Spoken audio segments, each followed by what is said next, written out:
Ok, merci. Bienvenue dans ce tutoriel. Nous allons réaliser un travail, effectuer un travail. Quoi?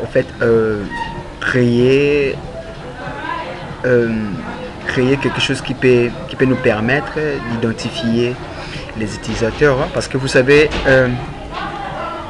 une application peut être utilisée par différents intervenants qui ont tous le profil un tout petit peu différent. Il est très nécessaire dans une application de, de, de définir une politique de, de confidentialité, gérer les utilisateurs pour que selon définir le niveau d'accès selon les différentes fonctions des utilisateurs.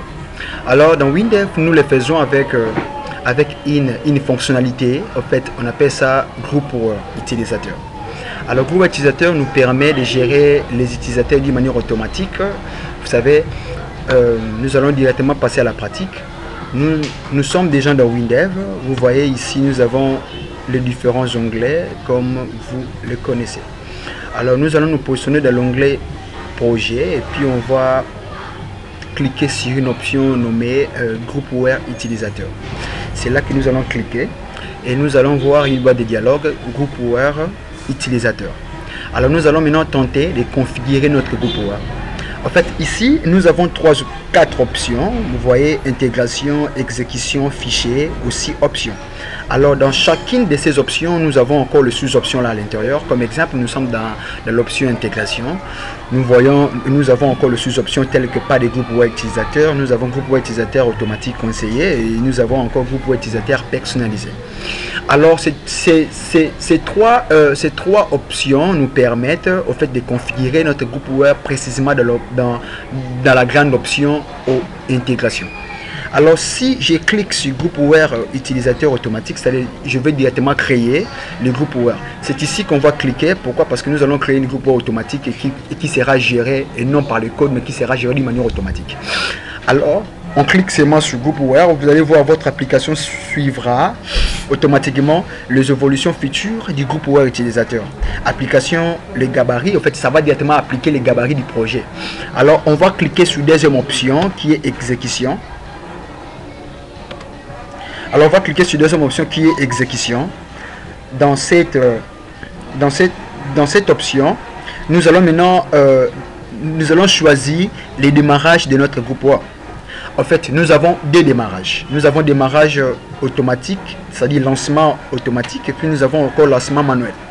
Alors, lancement automatique, c'est-à-dire le groupe web va se lancer au moment où il veut. C'est-à-dire, si on lance l'application, directement le groupe web se lance. C'est-à-dire la fenêtre d'identification. Et si on clique par exemple dans lancement manuel, c'est-à-dire le groupe web va se lancer par la programmation. C'est-à-dire là, si et seulement si le développeur veut mettre en place téléchargement, et puis après téléchargement, ça va afficher la fenêtre d'identification pour que l'utilisateur puisse se connecter. Alors nous allons choisir lancement manuel. Dans notre cas, nous allons prendre lancement automatique. Pourquoi? Parce que nous allons démarrer Groupware d'une manière automatique. Alors je prends lancement automatique. Alors je vais cliquer ici dans la troisième option, c'est-à-dire fichier. Alors ici nous avons le fichier du Groupware.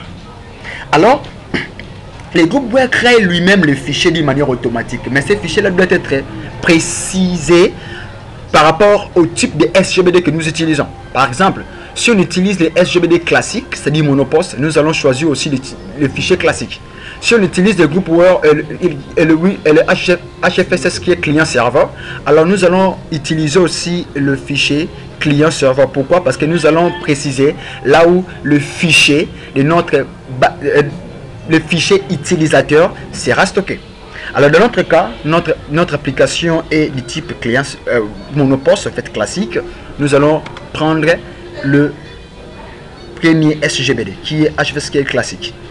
Alors ici en bas vous allez voir option, là où on clique mot de passe de fichier, c'est-à-dire le mot de passe, le fichier utilisateur est verrouillé dans notre cas ici. Pourquoi? Parce que n'est pas tout le monde qui a l'accès de voir le fichier groupware. C'est-à-dire le fichier groupware est seulement visualisé ou est seulement exploité par lui-même l'administrateur ou les superviseurs du projet ou les superviseurs de l'application.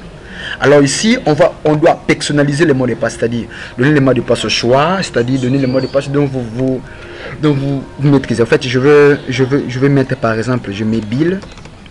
Les mots de passe est super. Je peux aussi le voir. Hein. Je clique là sur l'œil. Je peux voir aussi le groupe. Alors ici, je vais crocher ici. C'est-à-dire, je vais crocher activer l'historique des connexions. Pourquoi? Parce qu'à tout moment, lorsque les utilisateurs vont utiliser, les différents intervenants vont utiliser notre logiciel, ils vont se connecter. Alors moi, je vais voir leur historique par rapport à leur login qui est entré, qui fait quoi, et qui a fait ceci à telle heure, il a fait ça, de journalisation du genre, en fait, gérer les utilisateurs, c'est très important de l'administration des utilisateurs. Alors je vais cliquer dans la quatrième option qui est option. Alors ici on doit dire que notre groupware sera identification générale, c'est-à-dire entière, et qui va gérer l'application dans son entièreté. En fait, on dit ici identification entièrement gérée par le groupware. C'est-à-dire, le groupware devient comme une condition sine qua non. Donc, avant d'accéder dans l'application, il faut que l'utilisateur passe via le groupware pour s'accéder. Alors, il va utiliser l'application selon le droit octroyé par l'administrateur.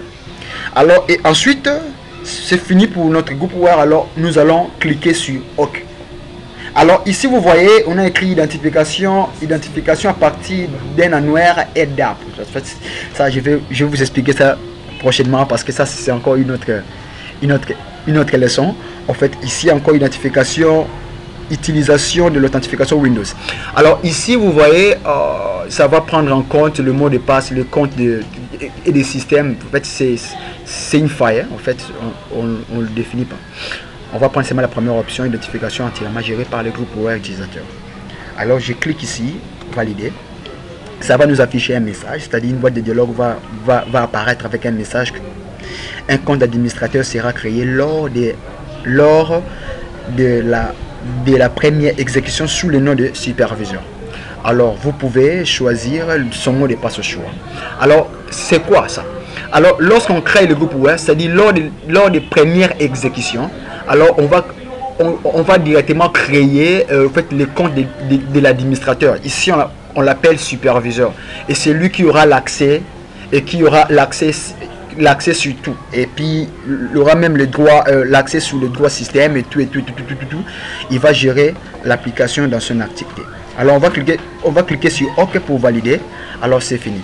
Ça fait comme si rien n'était, mais en fait on a configuré notre groupe. Alors on doit tenter de lancer notre application pour voir ce qui se passe. En fait, pas ici, je peux pas mettre ici. Alors je mets ici par exemple, je lance notre application. Vous allez voir que ça va d'abord afficher notre groupe.